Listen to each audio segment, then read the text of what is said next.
ছাত্ৰ ছাত্ৰীসকল পোনপ্ৰথমে মোৰ ইউটিউব চেনেলটোলৈ তোমালোকক স্বাগতম জনাইছোঁ আৰু আজিৰ এই ভিডিঅ'টিত তোমালোকৰ নৱম শ্ৰেণীৰ গণিত পাঠ্যপুথিৰ অনুশীলনী 1.6 অংকবোৰ লৈ আহিছোঁ।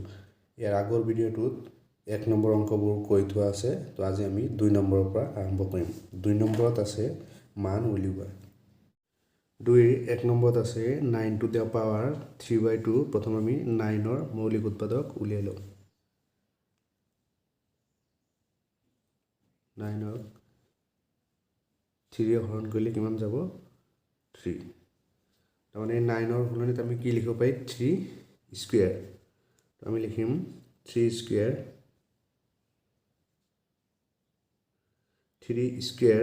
ইনটু ইয়াত কিমান আছে? 3/2। 3/2 এতিয়া এই 2 কেঞ্চেল যাব, কিমান থাকিব? 3 কিউব। 3 ইয়াত 3 আছে, 3 কিউব। 3 কিউব মানে কি? 3 তিনিটা পূৰণ হৈ আছে এনেকুৱা। 3 ইনটু 3 কৰিলে কিমান হ'ব? 9। 9 ইনটু 3 কৰিলে কিমান হ'ব? 27। তাৰমানে 3 কিউবৰ সলনিত আমি কি লিখিব পাৰিম? 27। তো 2ৰ 1 নম্বৰ এইটো হ'ল এনচাৰ। 2ৰ 2 নম্বৰত আছে 30 to the power 2/5। প্ৰথম আমি 32ৰ মৌলিক উৎপাদক উলিয়াই লওঁ। 32 2ৰে হৰণ যাব, 2 যাব কিমান? 1। 12ত 2 যাব 6। আকৌ 2 যাব 8 2 4 2 2। মানে 32 সলনিত আমি কি লিখিব পাৰি? 1 2 3 4 5। 2 to the power 5। 2 to the power 5 into ইয়াত কি আছে? 2/5। 2/5। এতিয়া এই 5 কি হ'ব? আমাৰ কাটিব পাৰি। কিমান থাকিব? ইয়াত 2, এই 2 থাকিলে এতিয়া 2 স্কুৱেৰ মানে 2 ইনটু 2। 2 ইনটু 2 কৰিলে কিমান হ'ব? 4 হ'ব। ইয়াৰ হ'ব 4। এতিয়া 2 নম্বৰ এইটো এনচাৰ। নম্বৰত আছে 16 to the power 3/4। প্ৰথম আমি কি কৰিম? 16ৰ উৎপাদক উলিয়াই ল'ম। 16ৰ উৎপাদক উলিয়াই ল'ম প্ৰথম।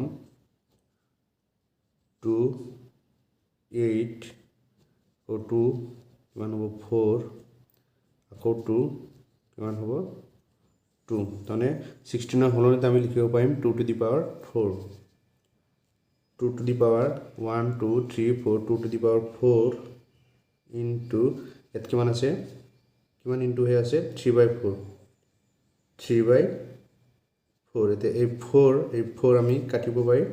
কি থাকিব? 2 কিউব। 2 কিউব মানে কি? 2 তিনিটাই পূৰণ হৈ আছে। তাৰমানে এনেকুৱা আছে 2 ইনটু 2 ইনটু 2। 2 ইনটু 2 কৰিলে কিমান হ'ব? 4। 4 ইনটু 2 কৰিলে কিমান হ'ব? 8। তাৰমানে 2 কিউব মানে 8। এইটো হ'ল 2ৰ 3 নম্বৰৰ এনচাৰ। 2ৰ 4 নম্বৰত আছে 125 to the power -1/3।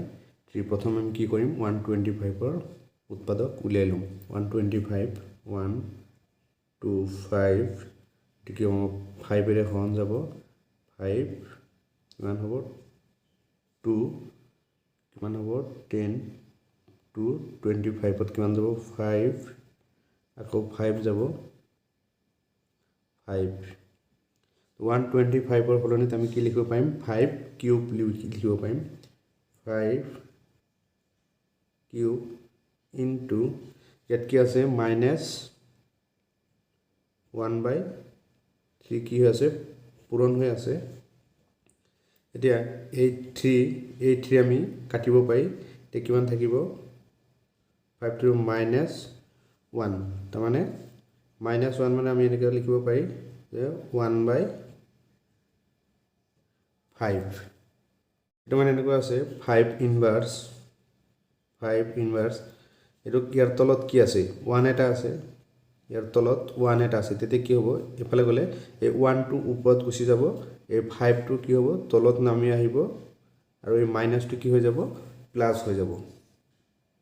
যদি এনেকুৱা থাকে a ইনভাৰ্ছ এ ইনভাৰ্ছ এইটো আমি কি লিখিব পাৰিম ইয়াৰ তলত কি আছে 1 এটা আছে তো 1 টো ওপৰত গুচি যাব এইটো তলত নামি আহিব তেতিয়া মাইনাসটো কি হৈ যাব প্লাস হৈ যাব এইটো আছিল 2 নম্বৰৰ এনসাৰ 1 নম্বৰত আছে 2 to the power 2/3 into 2 to the power 1/5 আমি আগত ফৰ্মুলা এটা পাইছিলো a to the power m into a to the power n কি আছিল আমাৰ a to the power m plus n পুৰণা ক্ষেত্ৰত আমাৰ ভূমি একে থাকিলে কি হয় ঘাতবোৰ যোগ হৈ যায় এতিয়া আমাৰ কি আছে এটা ভূমি একে আছে এই 2 ভূমি একে আছে আৰু এতিয়া আমি কি কৰিম এই ঘাতবোৰ কি কৰিম যোগ কৰি দিম তো আমি লিখিম 2 ভূমি লিখিলো তাৰ পিছত কি লিখিম 2/3 plus 1/5 এইটো ফৰ্মুলা ইউজ কৰিছো যে পুৰণা ক্ষেত্ৰত ভূমি একে থাকিলে ঘাতবোৰ কি হয় আমাৰ যোগ হৈ যায় এতিয়া আমি ভগ্নাংশ এটা যোগ কৰিম ভগ্নাংশ যোগ কৰিলে আমাৰ কি কৰিব লাগে সদায় লসাগু ল'ব লাগে তো আমি লিখিম 2 তে 3 আৰু 5 ৰ লসাগু কিমান হ'ব 15 হ'ব 15 এটা 3 15 ত কেইবাৰ যাব 5 বাৰ যাব 5 into ইয়াত কিমান থাকিলে 2 তাৰপিছত ইয়াৰ প্লাস 5 15 ত কেইবাৰ যাব 3 বাৰ যাব into ইয়াত কিমান আছে 1 আছে এতিয়া আমি লিখিম 2 to the power তলত আছে 15 2 into 5 কৰিলে কিমান হ'ব 10 হ'ব প্লাস 3 into 1 কৰিলে কিমান হ'ব 3 হ'ব 3 into 1 কৰিলে কিমান হ'ব 3 হ'ব এতিয়া লিখিম আমি 2 to the power 10 plus 3 কৰিলে কিমান হ'ব 13 হ'ব 13 divide কিমান হ'ব 15 এটো হ'ব 1 নম্বৰৰ এনসাৰ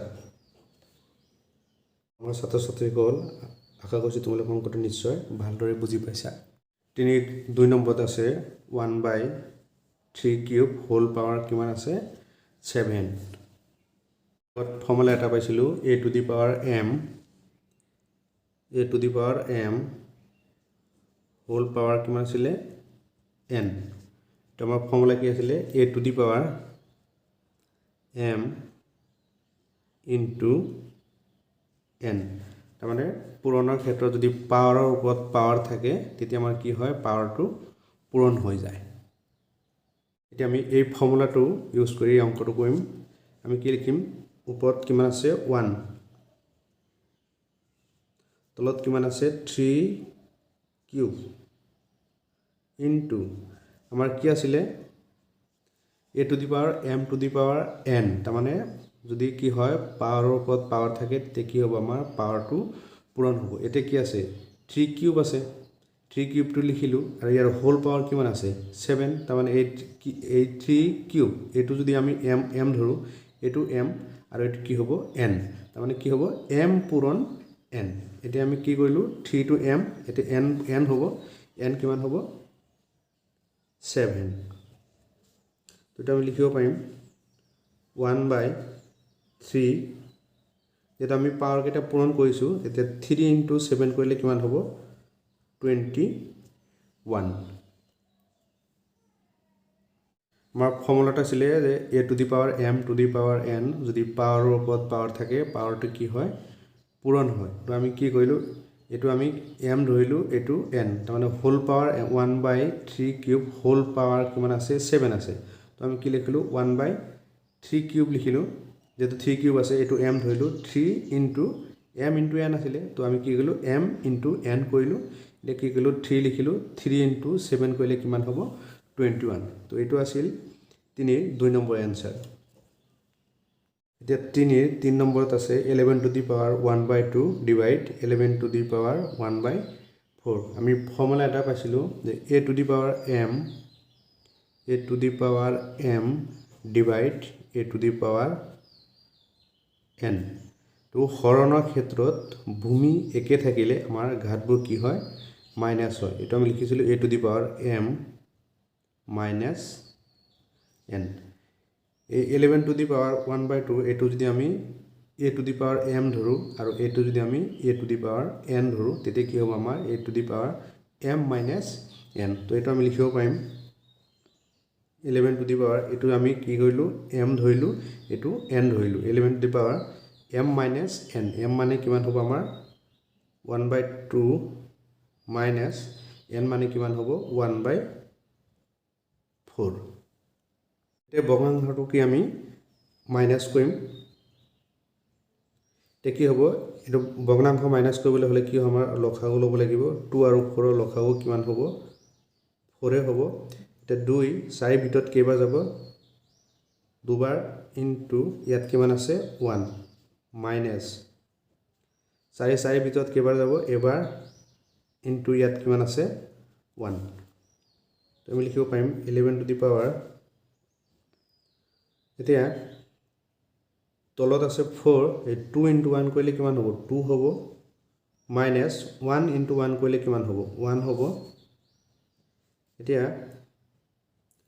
2 ৰ পৰা 1 মাইনাছ কৰিলে কিমান হ'ব 1 হ'ব আৰু তলত কিমান থাকিলে 4 3 নম্বৰ এইটো আছিল এনসাৰ আশা কৰিছোঁ তোমালোকে নিশ্চয় ভালদৰে অংকটো বুজি পাইছে 4 নম্বৰত আছে 7 two the power 1/2 into 8 two the power 1/2 আমাৰ ইয়াত কি আছে ঘাতবোৰ একে আছে তেতিয়া কি হ'ব ভূমি পূৰণ হ'ব তাৰমানে আমাৰ এনেকুৱা ফৰ্মুলা এটা আছিলে a to the power m into b to the power m তো কি আছিলে a into b whole power কিমান আছিলে m আছিলে এই ফৰ্মুলাটো আমি ইয়াত ইউজ কৰিম তাৰমানে আমাৰ কি আছে ঘাত একে থাকিলে পূৰণৰ ক্ষেত্ৰত আমাৰ কি হ'ব ভূমি দুটা কি হ'ব পূৰণ হ'ব এতিয়া লিখিম আমি যে a to the power m into b to the power m থাকিলে আমাৰ কি হ'ব a into b whole power m ইয়াত আমাৰ কি আছে 7 ইনটু 8 ইয়াত হ'ব 7 ইনটু 8 হোল পাৱাৰ কিমান আছে 1/2 এতিয়া 7 ইনটু 8 কৰিলে কিমান হ'ব 56 হোল পাৱাৰ কিমান হ'ব 1/2 এইটো আছিল 4 নম্বৰৰ এনসাৰ মৰমৰ ছাত্ৰ ছাত্ৰীসকল আজিৰ ভিডিঅ'টো ইমানেই আছিলে তোমালোকে যদি মোৰ চেনেলটোত নতুন আহিছা চেনেলটো ছাবস্ক্ৰাইব কৰি দিবা লাইক কৰিবা কমেণ্ট কৰিবা বন্ধু বান্ধৱীৰ মাজত শ্বেয়াৰ কৰি দিবা কমেণ্ট কৰি মোক জনাবা ভিডিঅ'টো কেনে পাইছা